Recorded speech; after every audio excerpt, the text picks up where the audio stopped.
ठीक है पिताजी, अगर आप जीते जी राजपाट बंटवारा नहीं कर सकते, चलिए पीछे हटिए। भैया आप आ गए ये भैया। हाँ कमल, जरा समझाओ भैया, कहीं पिताजी को जीते जी राजपाट हम दोनों भाई के नामों से बंटवारा हो जाते हैं, इससे अच्छा और क्या हो सकता है भैया। भाई कमल, आज जिस प्रकार से तुम पिताजी के सामने लेवेज उठा रहे हो, सबसे पहले तो तुम्हें ऐसा करना नहीं चाहिए। अच्छा, और रहा प्रश्न पिताजी को समझाने का, हाँ तुम तो जानते हो भाई, जब सवेरा होता है ये दोनों हाथ पिताश्री के चरणों में जाते हैं। आज तक मैंने पिताजी को सर उठाकर नहीं देखा हूँ, और तुम पिताजी को समझाने की बात कर रहे हो भाई। बताओ कि मैं पिताजी को किस प्रकार से समझाने का प्रयास करूंगा। क्या आप पिताजी को नहीं समझा सकते? कैसे समझाऊं? भैया मैंने तो आप सिर्फ पिताजी को समझाने के लिए कहे थे भैया, लेकिन पिताजी को समझाने की जगह आप मुझे समझा रहे भैया। अब मैं नौजवान नहीं हूँ, बच्चे नहीं हूँ, मैं सब कुछ समझ रहा हूँ भैया। आप मेरे रास्ते की कांटा बनने की प्रयास कर रहे भैया। आप मेरे रास्ते की कांटा नहीं बनिए तो अच्छा होगा भैया। चलिए पीछे जाइए। पिताजी आप आ गए ये पिताजी। पिताजी हाँ, अगर आप जीते जी राजपाट हम दोनों भाई के नामों से बंटवारा नहीं करते हैं तो मुझे कोई दिक्कत नहीं है, कोई ऐतराज नहीं है। या 14 कोस की राजपाट सब कुछ भैया और भाभी के झोली में डाल दीजिए। आज नजर फाड़ फाड़ कर देख लीजिए पिताजी, कमलराज इस महल से खाली हाथ वापस जा रहा है। कुछ सोच समझ करके आऊंगा पिताजी, मैं जा रहा हूं पिताजी।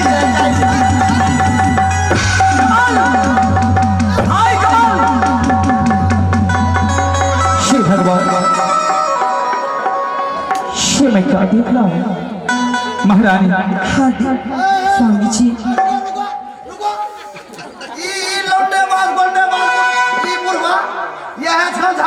मंत्री जी ये आप क्या कर रहे हैं? क्या तू मेरे सामने मेरे पिताश्री को उल्टा शब्द कह रहा है?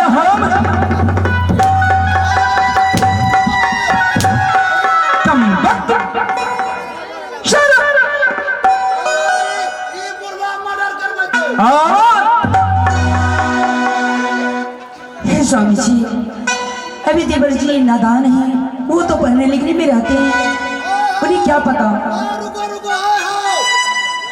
कोठी भंगल खो क्या? कमलराज कोठी भंगल। देवर जी कोठी भंगती? काला सब मकान दुकान लगा दो। हे भगवान, दो क्या कहा? भागेगा सब कोठी। कौन भाग रहा है? आपका भाई छोटा कमल। चलो यहाँ से, मैं उसे समझा दूंगा। हे देवर जी, मैं देवर जी को समझाऊंगी स्वामी जी। देवर जी भी नादान है, वो तो पढ़ने में लिखने में रहते हैं, उन्हें घर के बारे में क्या पता स्वामी जी। लेकिन महारानी मुझे इस बात से कुछ संकोच होता है। अरे महारानी, जिस देवर को तूने एक बचपन से पोस पाल कर इतना बड़ा किया, जिसे देवर नहीं बल्कि पुत्र का सम्मान दिया, क्यों नहीं स्वामी जी? और उस देवर ने तुम्हें भारी सभा के बीच धक्का मारकर चला गया। हे स्वामी जी, वो तो हमारे पुत्र समान है। क्या पुत्र दी जहाँ पे लेटिंग कर दी तो क्या उसे क्या माफ नहीं किया जाता, साफ नहीं किया जाता स्वामी जी? वो बात तो बिल्कुल सत्य है महारानी, लेकिन जिस प्रकार से भाई कमल आवेश में यहाँ से गए हैं, मुझे संकोच होता है कि कल वो कुछ करना बैठे। नहीं स्वामी जी, मैं आज उन्हें समझाऊंगी, मैं बतलाऊंगी कि पिताजी से इस तरह से बातें नहीं करती, भाताजी से इस तरह से बातें। लेकिन पिताश्री आप आगे आइए, मैं आपसे कुछ कहने के लिए चाहता हूँ पिताजी। बेटे आप तो जानते हैं पिताश्री, मुझे इस पाठ से कोई लालच नहीं है। वो तो जानते हैं। ये सारा संपत्ति भाई कमल के नाम से कर दीजिए, मुझे तो आपके चरणों का धूल चाहिए पिताजी। क्यों नहीं स्वामी? कभी नहीं हो सकता है। हाँ जब तक पिताजी, मैं रहूंगा तब तक ये कभी नहीं हो सकता। पिताजी आप देवर जी के नाम कर दीजिए, हम पति पत्नी आपके चरणों की, लेकिन पिताजी उनसे बड़ी और क्या हो सकते हैं? ये आपका संपत्ति है, आपका पुत्र है, आप जैसा चाहेंगे वैसा ही होगा। लेकिन भाई कमल आज जिस प्रकार से मूड में दरबार से गए हैं, मुझे लगता है कल कुछ करना बैठे भाई। कुछ नहीं करेगा, वो वैसे ही बोलता है, कुछ नहीं करेगा। कोई बात नहीं पिताजी। महारानी इस समय बातों बातों में बहुत अधिक हो गया, क्यों नहीं स्वामी जी? लेकिन पिताजी का भोजन का वक्त हो रहा है हाँ स्वामी जी। और पिताजी आराम भी करेंगे, इसलिए पिताश्री का यहाँ से लेकर महल ले चलो और महल में चलकर भोजन करेंगे, पिताजी आराम भी करेंगे। जैसे आज्ञा हो स्वामी जी। ठीक है पिताजी, अब हम लोग यहाँ से चलते हैं महल के लिए और महल में भोजन करेंगे, उसके बाद आराम का आवश्यकता है। ठीक है स्वामी जी, चलिए।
खुश रहो।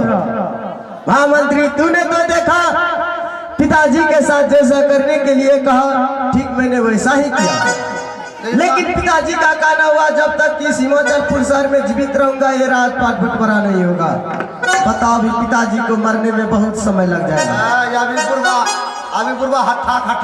कहीं पिताजी को मरने से पहले मेरा ही खटिया खड़ा हो जाएगा तो ये संपत्ति किस कौन का आएगा महामंत्री?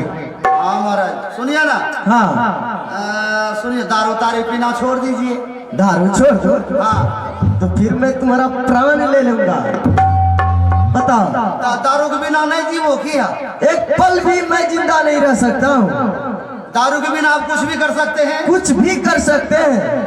अगर तुम्हारे पास ऐसा कोई दूसरा रास्ता है तो बताओ। ये सक्सेस नहीं हुआ। ये रास्ता सक्सेस नहीं होगा। नहीं तो सोचते हैं? सोचिए। बैठे ना 5 मिनट तब सोचेंगे। ठीक है, सोचिए। हाँ, हम सोच लिए। सोच लिया? हम सोच लिए। क्या सोचा? रास्ता बहुत खतरनाक है। खतरनाक? जी।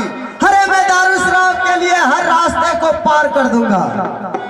ऐसा कौन सा रास्ता है पहले बताओ तो सही। वो रास्ता को आप तय नहीं कर पाएंगे। क्यों? रास्ता बहुत क्या करना होगा जानते हैं? क्या करना होगा? मर्डर करना होगा। मर्डर? और क्या? किसका? अपन बाप के कर, वो दोसर के नहीं है।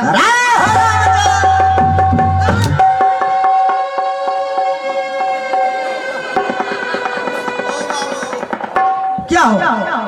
राजेश बाबू लेता हूँ किया। क्या है? बढ़िया बात बतावे छी, हमर खोचा भांगे। बता रे हरामजादा, मैं तुम्हें दारू शराब पीने के लिए रास्ता पूछ रहा हूँ। तुम कह रहे पिताजी का मर्डर करने के लिए। पिताजी को मर्डर करने से इस माल में दारू का ठेका खुल जाएगा। क्यों नहीं? रास्ता है कि कैसे? मैं बताता हूँ। ये हिमाचलपुर शहर आपके पिताश्री के नाम से है। नाम से है? और आप दो भाई का जोड़ा आपको बांटने से इनकार है राजपाट। हाँ। पिताश्री ने यह भी कहा उसी समय आपसे कि जब तक जिंदा है राज का बंटवारा कदापि नहीं होगा। कदापि नहीं होगा। और ये भी कहा कि मर जाने के बाद दोनों भाई वापस में बांट लेना। हाँ ये भी कहा। यही तो मौका है। यही मौका। हाँ। मैं कुछ समझ नहीं रहा हूँ मंत्री। पिताश्री अपने रूम में बिल्कुल अकेला सोए। अच्छा। और अकेले में जाइए, हाँ। पिताश्री से 2 सवाल कीजिए। 2 सवाल।